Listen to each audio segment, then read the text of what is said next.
Hello, everybody. Thank you for tuning in. It's been a little while since I've spoken about mutual funds or the mutual fund industry, but something sparked an idea in my head this morning, and I thought I would speak to this.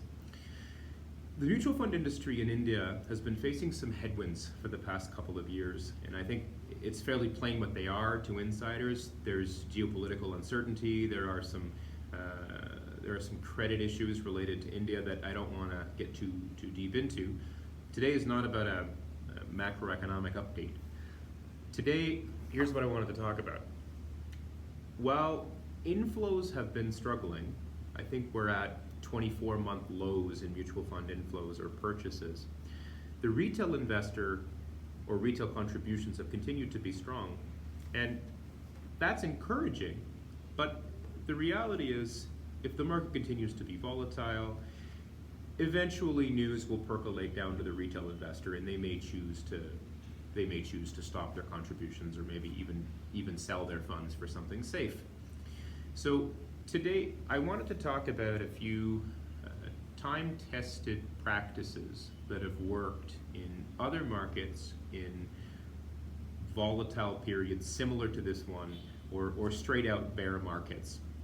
Now, both of these are behavioral science concepts that I think simplified are very easy to understand and incredibly practical to ensuring the success of both the business and of your customer.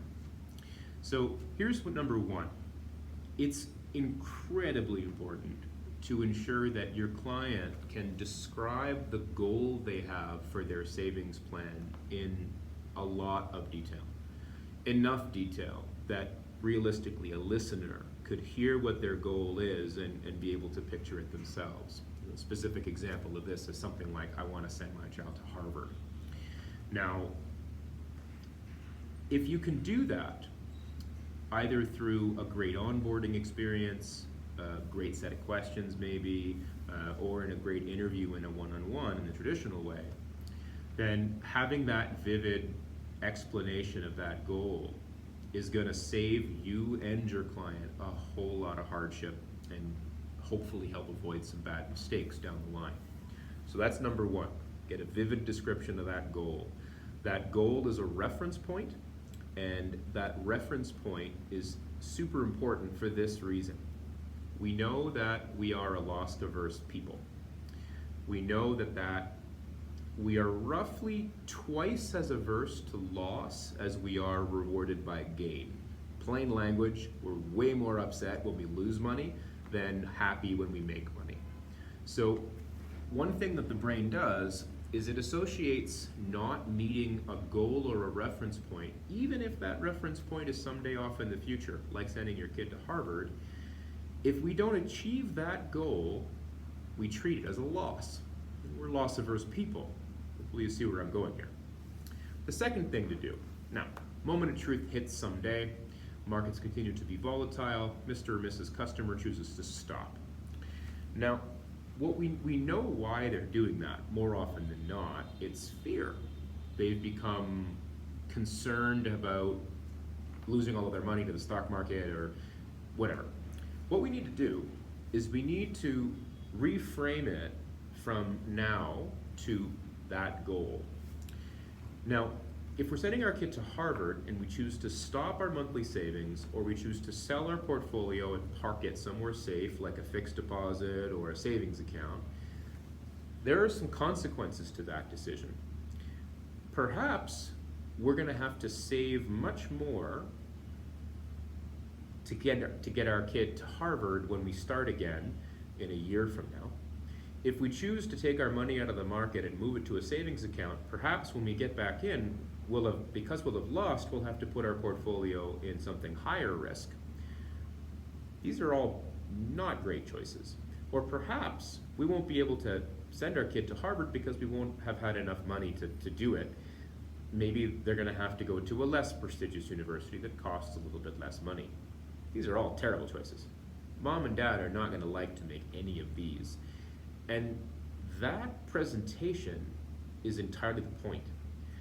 When we are presented with a series of bad choices, we actually become risk-seeking.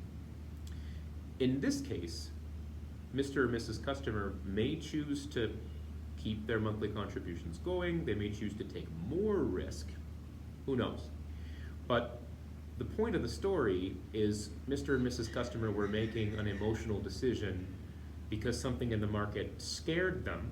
So we can talk technicalities. We can say, wait it out, time not timing, these things are, you'll make way more money if you stay invested. We can say all these things, but Mr. and Mrs. Customer are in an emotional state.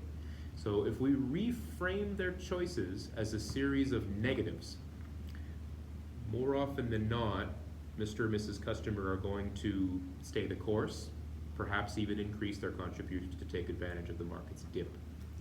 So this is all I really wanted to talk about today. These are two time-tested tactics that are not complicated for a marketer to communicate to a client through a series of tools, or for a financial planner to have a far more engaging conversation that completely avoids the technicalities that many of us like to talk about. If all we do is we get our client to vividly describe their goal and then frame their choices as a series of negatives, if they're trying to make an action or take an action that isn't likely to help them realize their goal, present them with their negative choices, put it up beside their goal, and then show them the consequences of their choice. That's it.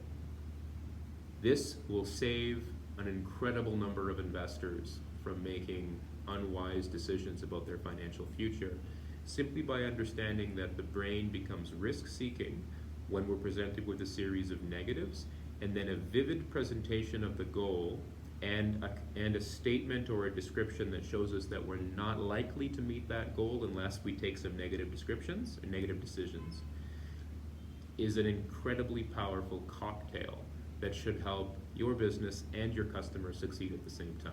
I hope this was useful.